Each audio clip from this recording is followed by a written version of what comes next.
बिस्मिल्लाहिर्रहमानिर्रहीम अल्हम्दुलिल्लाहि रब्बिल आलमीन वस्सलातु वस्सलामु अला सय्यिदिना व हबीबिना मुहम्मदिन व अला आलिहि व अस्हाबिहि अजमाइन।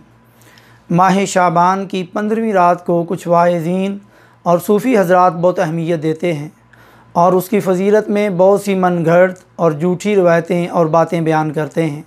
मसलन 15वीं रात के अगले दिन का रोज़ा रखने से वो कहते हैं 80 साल के गुनाह माफ़ होंगे या 80 साल के रोज़ों का अजर मिलेगा, जो कि सही नहीं है।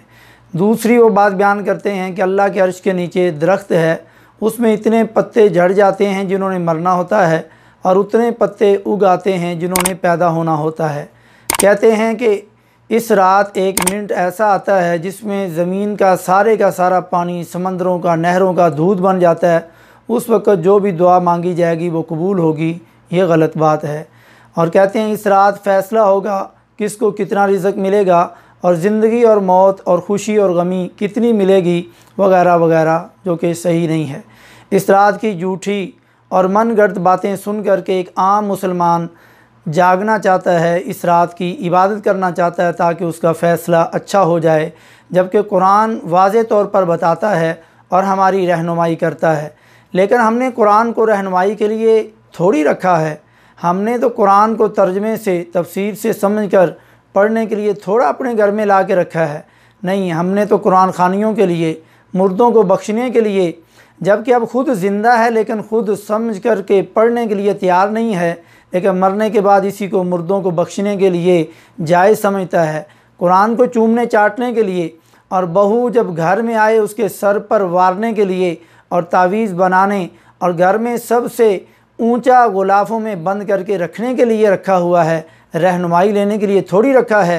अल्लाह रब्बुल इज़्ज़त सूरत अद-दुखान की आयत नंबर 3 और 4 में फ़रमाता है, इन्ना अंज़लनाहु फ़ी लैलतिन मुबारकतिन इन्ना कुन्ना मुनज़िरीन फ़ीहा युफ़रक़ु कुल्लु अम्रिन हकीम। यकीनन हमने इस कुरान को बाबरकत रात में उतारा है, बेशक हम डराने वाले हैं। इसी रात में हर मजबूत काम का फ़ैसला किया जाता है। दूसरे मकाम पर अल्लाह रब्बुल इज़्ज़त ने सूरह बकरा की 185 नंबर आयत में फ़रमाया, शहरु रमज़ान अल्लज़ी उन्ज़िला फ़ीहिल कुरआन, बेशक ये जो रमज़ान के महीने के अंदर इस कुरान को नाज़िल किया गया।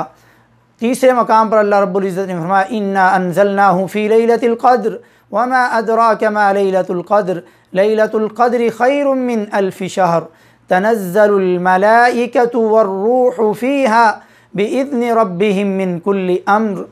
यानी तनज़्ज़लुल मलाइकतु वर्रूहु फ़ीहा, यानी फ़रिश्ते और जबरील अल्लाह के हुक्म के साथ उतरते हैं इस रात में और हर वो काम सरअंजाम देते हैं जिसका इस साल में अल्लाह रब्बुल इज़्ज़त फ़ैसला फ़रमाता है। सूरत अद-दुखान की जो आयत है ये हमें बताती है कि ये रात जो लोगों ने बनाई है 15वीं शाबान, ये फ़ैसलों की रात नहीं है, बल्कि वो रात है जिसमें अल्लाह रब्बुल इज़्ज़त ने कुरान पाक को नाज़िल किया। और ये सूरह दुखान की आयत नंबर 3 और 4 ने खोल करके बता दिया कि कुरान किस महीने में नाज़िल हुआ, और सूरतुल क़दर ने और खोल करके बयान कर दिया। और सही अहादीस से भी ये बात साबित है कि कुरान रमज़ान में नाज़िल हुआ और रमज़ान में लैलतुल क़दर में नाज़िल हुआ, और लैलतुल क़दर रमज़ान के आखिरी अशरे में आती है और इससे अफजल रात हमारे दीन के अंदर नहीं है। और लैलतुल क़दर रमज़ान के आखिरी अशरे में आती है और ताक रातों में आती है। तो लैलतुल क़दर फ़ैसलों की रात है जैसा कि कुरान ने वाज़े किया। लेकिन इस लैलतुल क़दर में 50% लोग इबादत नहीं करते, मगर 15 शाबान की रात को 95% लोग इबादत करना चाहते हैं। और इबादतें करके, यानी इबादतें इस रात करके जो 15 शाबान है, जो असल में इबादत नहीं बल्कि बिदअत होगी, इन इबादतों को करके वो बिदअतें करने के लिए 95% तैयार बैठे हैं। और हमारे नबी सल्लल्लाहु अलैहि वसल्लम ने बता दिया, दीन में नया काम करना बिदअत है और बिदअत जहन्नम में ले जाएगी, क्योंकि वो काम जो हमारे नबी सल्लल्लाहु अलैहि वसल्लम से साबित नहीं है। ख़ुलासा क्या हुआ, अल्लाह रब्बुल इज़्ज़त ने आपकी, मेरी और तमाम मुसलमानों की ज़िंदगियों के फ़ैसले पहले ही करके रखे हुए हैं। इस लैलतुल क़दर में उनको एक साल के लिए अलग कर दिया जाता है कि आने वाले साल किसने मरना है, किसने पैदा होना है और किसको कितना रिज़्क़ और कितनी खुशी या गमी मिलेगी।